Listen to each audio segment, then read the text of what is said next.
la presidenta electa, su voz hoy sí es importante políticamente, pero jurídicamente pues no es importante, dado que aún no asume el cargo de presidenta. Se están de alguna forma allegando de todos los elementos que en su momento y en el eventual caso que se llegue a aprobar la reforma constitucional sirvan de argumentos para impugnarla por violaciones al proceso legislativo. Abrió hoy una consulta entre ministras y ministros de la Corte para determinar si el Pleno de la Suprema Corte puede ordenar que se suspenda el procedimiento de discusión de la reforma al Poder Judicial. Hay varias interpretaciones sobre lo que hizo la ministra Norma Piña, y creo que es importante pues aclararlas y entender cuáles son los alcances de lo que sucedió. Gracias, Francisco Burgoa, siempre por conversar con nosotros, profesor de Derecho Constitucional por la UNAM. Gracias, Francisco, buenas tardes. Al contrario, Ana Francisca, qué gusto saludarte y muy buenas tardes para ti y para tu audiencia. ¿Cómo interpretas tú esta acción? Bueno, número uno, yo creo que es importantísimo aclarar que en ningún momento la consulta que va a llevar a cabo la propia Suprema Corte no es para suspender el proceso legislativo de la reforma constitucional. No es así. Son tres consultas a trámite que va a llevar a cabo el propio Pleno de la Suprema Corte, pero se empezó a difundir esta posibilidad, pero pues, lamentablemente no es así, porque de hecho, si uno entra a la página de la Suprema Corte, nos vamos a dar cuenta realmente en qué consisten.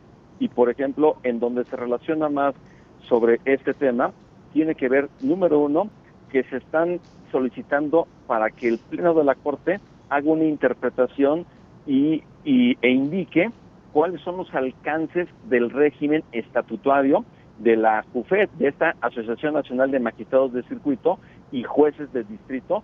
¿Y esto por qué? Porque se encuentran en una suspensión de labores. ¿Y qué hay de aquellos juzgadores que dicen, a ver, yo quiero seguir trabajando, yo no quiero estar en un paro de labores? Entonces, esta cuestión, si son o no son vinculantes, este régimen estatutario de la JUFET es lo que va a estar discutiendo el Pleno de la Suprema Corte, porque son tres consultas a trámite. Una es precisamente esta que es la que, como se llama, te comento, Ana Francisca.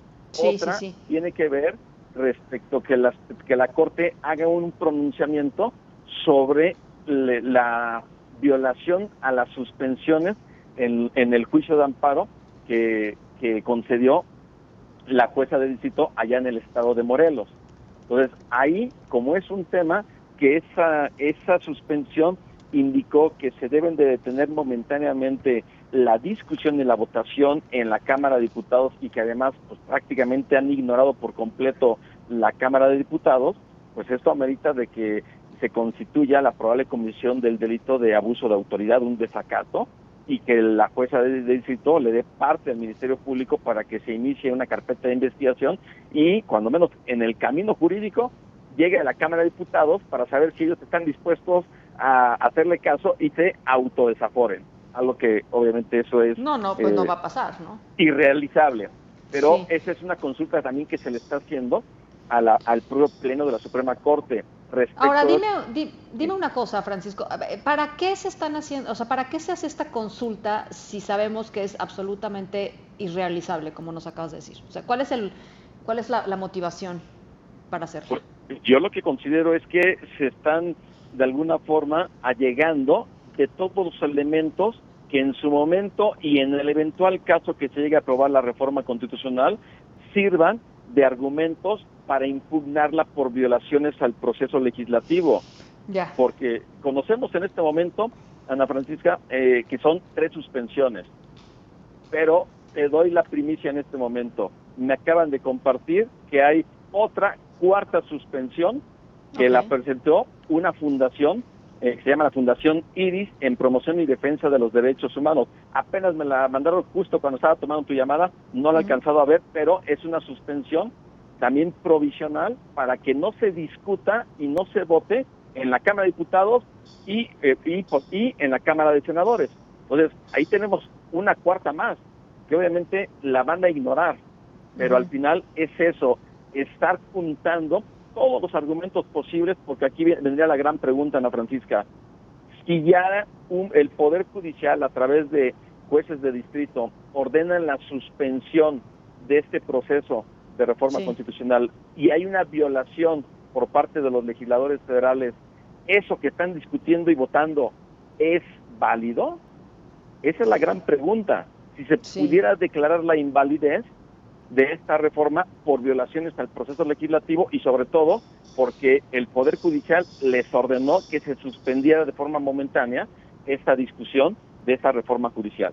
Que es un Poder Judicial que, si pasa la reforma en el Senado, es un Poder Judicial que va a tener una cara completamente distinta. ¿Eso qué implicación tiene? O sea, distinta en el sentido de ya no va a ser el Poder Judicial que conocemos, y yo no sé si se sostenga, digamos, en sus declaratorias, ¿no? Después. Bueno, número uno, si bien es cierto que estaríamos esperando ese escenario, no deseado por supuesto, que se publique ya la reforma judicial el 15 de septiembre para que el presidente esté feliz, ya conmemorando el grito de independencia. Aún así, el cambio no va a ser en automático. ¿Por qué? Porque tiene que venir una transición y esa transición implicará que la Cámara de Senadores expida la convocatoria, el INE organice el proceso electoral, se lleven a cabo las campañas, es decir, la reconfiguración de este Poder Judicial que hoy tenemos realmente será hasta el 1 de septiembre del año 2025, que es cuando ya estarían tomando protesta los próximos jueces, magistrados y ministros que ganen las elecciones. Entonces todavía tendríamos pues ahí cerca de un año, de 11 meses, para que esta Suprema Corte pudiera funcionar, aunque lamentablemente hay que recordar que se nos va el ministro Luis María Aguilar el próximo 30 de noviembre. Entonces es un ministro que ha defendido la Constitución y ahí es donde sí se podría reconfigurar, pero cuando menos yo creo que es importante dejar testimonio absolutamente de todo lo que está pasando. Y lo que te comentaba hace unos momentos, esta suspensión provisional proviene del juez segundo de distrito en el estado de Colima. Entonces, se siguen sumando, lo cual me parece muy importante. Digo, es una noticia que me la acaban de compartir y pues hay que difundirla. La presidenta electa hoy fue cuestionada por colegas de la prensa, y ella dijo: no es posible que un puñado de personas decida en contra de la voluntad de la mayoría. Esos son improcedentes, lo dijo la presidenta electa. Bueno, naturalmente ella pues va a defender el proyecto y lo que están haciendo los legisladores de Morena, pero la presidenta electa, su voz hoy sí es importante políticamente, pero jurídicamente pues no es importante, dado que aún no asume el cargo de presidenta, y aunque fuera la presidenta, yo creo que ella tiene que comprender que vivimos en un estado constitucional y de derecho, en donde hay una constitución, hay división de poderes, y tiene que respetar, y finalmente ella no es jurista, no es una científica jurídica para que nos explique exactamente si tiene o no tiene facultades el Poder Judicial, y esta parte, pues digo, es con todo respeto, pero sí considero que para eso existe un Poder Judicial que es el que se encarga de ser el defensor de la Constitución y de interpretar la ley. Bueno, pues ahí están las distintas aristas que tiene este tema. Está esta cuarta suspensión que nos decías, estábamos dando aviso pues en primicia en este espacio, en este momento, una cuarta suspensión al tema de la reforma al Poder Judicial, y vamos a ir viendo cómo avanzan poco a poco, Francisco, y cuáles son las implicaciones, ¿no? en el día a día. No es algo que no es algo que va a suceder de aquí al martes, que lean en primera lectura la iniciativa en el Senado. No va a suceder, ¿no? Exactamente, no va a suceder, pero sí es importante ir dejando testimonio e ir reuniendo todo esto que está pasando, porque pues al final eso va a quedar o como un testimonio para la historia y que la historia juzgue lo que está ocurriendo, o como parte de una impugnación que tendría que venir pues desde todas las personas interesadas, desde todos los juzgadores, desde los ciudadanos, incluyendo los congresos locales que eventualmente podrían impugnar ante la Corte una reforma constitucional, pero no por su contenido, sino por las violaciones graves al proceso legislativo. Bueno, pues por supuesto estamos en el tema. Te agradezco mucho la explicación de algo que es, pues para los no abogados, Francisco, entenderás, pues sumamente complejo, porque por un lado escuchamos una cosa y por el otro lado escuchamos otra, y sí creo que es interesante e importante y pertinente tratar de poner sobre la mesa lo que sí va a suceder en términos procedimentales, que es lo que sucede con las leyes, ¿no? Y con estos instrumentos jurídicos. Totalmente, Ana Francisca, sé que esto es muy técnico, sí, sé que luego esto es difícil luego de comprender para alguien que está pues ajeno a los temas y al lenguaje jurídico, pero aún como abogados, también hay que decirlo, hay varias interpretaciones, pero al final quien va a tener la decisión final en lo que pase desde el punto de vista jurídico va a ser el Poder Judicial y en su momento la Suprema Corte, esa Suprema Corte que pues la quieren destruir con este adjetivo que yo lo utilizo. Bueno, pues muchas gracias, Francisco.